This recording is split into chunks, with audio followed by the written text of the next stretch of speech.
Okay, ladies and gentlemen, today is St. Patrick's Day, and with it we have Suzanne Muldowney. How you doing, Suzanne? Um, I'm doing fine. I'm still healthy in terms of coping with the pandemic. I should be getting my vaccinations in maybe several weeks. So, what brings you to call? I want to explain why the shamrock has such a an important significance in terms of St. Patrick's Day, well, also the Irish people, but particularly one of the basic doctrines of Christendom, the Holy Trinity. Okay, well, obviously your last name is Muldowney. That means you are of Irish heritage. I'm partly Irish. Mm-hmm. And what's the other part, if I may ask? Um, Altogether, I'm mixed British, Irish, and German. Ah, okay. So, all right, lay it on us. Tell us about now. You're going to be speaking about Saint Patrick in general, or will you be just talking about Christianity in general? I'm talking about something specific that St. Patrick taught. Okay, yeah. So, can you tell us a little about Saint Patrick before you go into it? Tell us. I know that he drove the snakes out of town. Oh no! Snakes out of town is a very um, inaccurate. Okay. It's not as important as the teaching of his that I have to relate. Okay. Well, it's more important. Okay, lay it on us, Suzanne. I'm very curious. One of the great um, doctrines of Christendom is that of the Holy Trinity, Father, Son, and Holy Spirit, three persons in one God. Um, St. Patrick taught the native Irish how it was possible that there could be three persons in one God. And he used the shamrock, a native plant, as an example. Do you think enough people worldwide know what a shamrock looks like? Yeah, and I know there was a lot of people that were very fond of the Shamrock Shake. Do you remember that? Yes, I remember that, but this year they were not offered, and I never had one anyway because they're mint flavored. You don't like the mint. No, well, getting back to the use of the shamrock, um, the shamrock has three petals.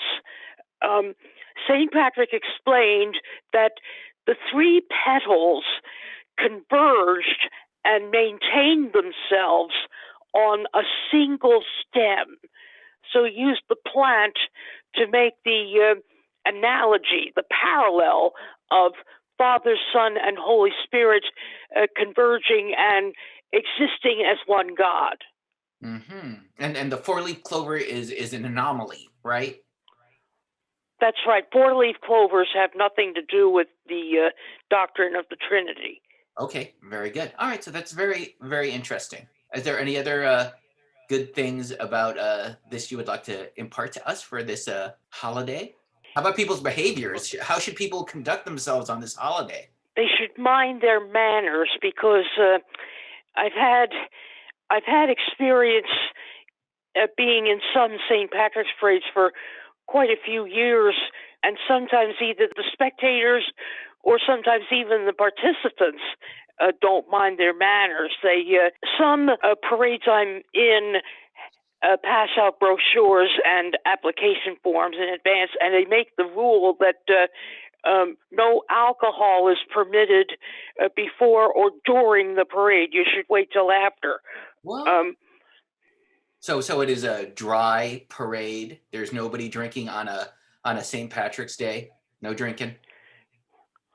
um, well, one site had so many problems that it set up a large um, city block yard next to the end of the route, and they said only that yard, that enclosure, was where consumption of alcohol was permitted during the parade, and it had to be only beer. Uh-huh. They sold the beer in order to buy souvenir beer mugs, which helped provide the revenue for the parade the following year. Yes, I remember back in my drinking days. I remember it was very popular at the taverns to have green beer, and it was the drinking the green. And then when people would get sick, it would be throwing up of the green. It'd be green puddles everywhere. It's the worst.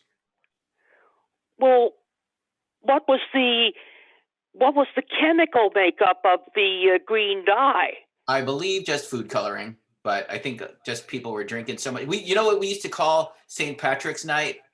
Amateur night, because all the people would come from various different places just to drink and carouse, while all the skilled drinkers were, at our tables grumbling and groaning about all these amateurs. I've also seen some entries in St. Patrick's parades that satirize the saint. Oh, disrespectfully, or what do you mean? Well, yeah, disrespectfully. They have him in a fluffy white beard, such as Santa Claus wears, Okay. and he has the robe of the religious habit, but then he's acting he's acting frolicsome, and sometimes he doesn't wear the bishop's official headdress. He wears the leprechaun hat. And that's inappropriate. That's kind of like mixing metaphors there. Yes. Mm-hmm. So the whole leprechaun thing, that's part of the mythology. And speaking of mythology, now you usually celebrate this by going in parades as Irish Cinderella. Yes. Well, you don't think of Cinderella as a role, like a comic. She's very serious because she's made to do all the housework, and she has no fine clothes to attend social events, so that the fairy godmother has to come to her aid. Now, if some theater company acted out the Cinderella story entirely in the Irish mode, the perfect Irish equivalent to the fairy godmother would be a leprechaun. Mm-hmm. But aren't usually leprechauns very mischievous and greedy? Well, one would just have to wise up in order to make sure that Cinderella had a good time and didn't make a fool of herself. Right, and also it would be a godparent, and the job of a godparent, a fairy godparent, or a leprechaun godparent would be very serious. I am a godparent myself. I'm very serious about my job. Well, as far as Cinderella herself goes, okay, she's not a Rolik. She's a sensibly behaved woman, and when she's given the opportunity to go to the big dance, she's excited, but she also minds her manners. And since I like to dress up in ornate gowns, I figured that why not have Cinderella in an Irish mode? So I use I wear a long white gown that has a lot of gold and green ornamentation. What made you choose the combination of Cinderella and Ireland? Because I was trying to think, if I wanted to be in a St. Patrick's parade, what's the most sensible way to dress? I don't want to look silly. So you basically really you created the whole Irish Cinderella thing, because I've done some looking online, and there are some stories of an Irish version of Cinderella, like various different stories, but like kid stories. You know what I mean? Yeah. Mm-hmm. Now, all the time I've been playing Irish Cinderella, I've always been alone. I've never had a male partner as an Irish Prince Charming. Uh-huh. Now, if I were ever to get one, I would make a costume for him, but he would not be dressed in white. He'd be dressed in green I see. with Oh, some white and gold trim. okay. But I'm actually going to be showing pictures from you as Irish Cinderella, and you do have a Prince Charming in this photograph. It's you in Baltimore in 2005. Do you recall this? I was in Baltimore a couple of times for a couple of parades, other than the Christmas parade. These pictures came from Leon Martin, and it is Sunday, March 13th, 2005, St. Patrick's Parade, Baltimore, Maryland, with Suzanne as Irish Cinderella. Her Prince Charming is Baltimore's TV host of Top of the Morning, James Brumfield, and he is wearing green and gold. And you guys are being pulled in a wagon pulled by a horse.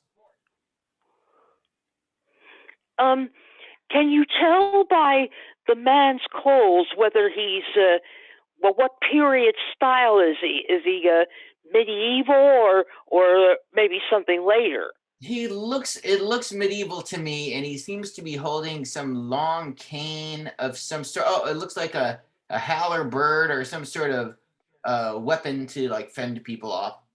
Well, for Irish people throughout, pure-blooded Irish or Irish mixed with others, they might know the traditional words to a benediction called the Old Irish Blessing. Okay. Now, my church choir sings that as part of the mass on the Sunday closest to St. Patrick. I thought I'd sing it to pass on St. Patrick's benediction. Okay. Thank you. May the Lord rise to meet you. May the wind be always at your back. The sun shine warm upon your face. The rains fall soft upon your fields, and until we meet again, may God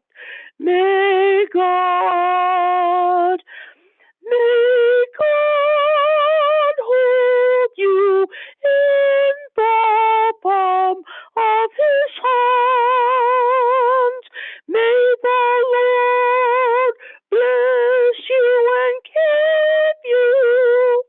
May the Lord make his face to shine upon you and give you peace. May God hold you in the palm of his hand.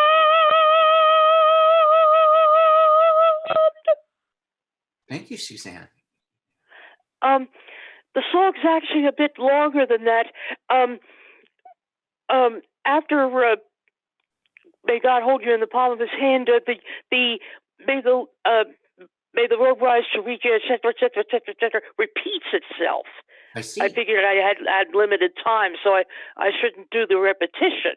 I thank you. Now, are there any other Irish tunes that you know that is usually emblematic of St. Patrick's Day?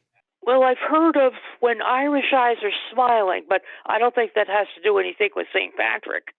There's a melody that's rather lively. It would serve as a tarantella rhythm if you were doing it in Italy.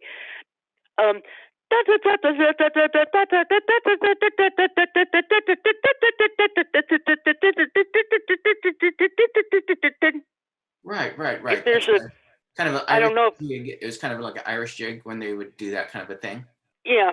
Yeah, all right. I remember that. But I don't know if that. But I don't know if that melody has a title. I'm sure it does. And then there's also Danny Boy. That's a big tune. Yeah. Yes, I've heard it, but I've rarely had a chance to sing it. Do you like that song? I like the melody, but I never had a chance to learn the words sufficiently. Yeah, it always reminds me of "Make Room for Daddy" with Danny Thomas. Yeah, I remember the title. Hmm. So I remember that one, and then I was more of a Rob Petrie, tripping over the ottoman kind of a thing. That was my more show. Okay, Suzanne. Any other stuff that you want to mention for St. Patrick's Day? Please, everybody, remember what I said about the shamrock. And also, there are a great many places in the world where shamrocks are unheard of. Now, we're just about to begin spring. As we get farther into spring, a great many lawns and empty grass spreads will have vast numbers of clover blossoms. Uh-huh. So you should be able to keep in mind the Trinity when you see them. Well, yeah. Forget about 4-leaf clovers. Pick an ordinary 3-leaf clover, and there you see the 3 portions converging and maintaining themselves on the single stem. Yeah, that's a lot far better than a lucky 4-leaf clover. You don't need luck. Yeah. You don't need luck if you got God. Yes. All right, Suzanne. Thank you so much for bringing that to us and bringing that to our attention. And we will see you again very, very soon. Okay, Phil. Thank you ever so much. Take care. Bye-bye. Bye-bye.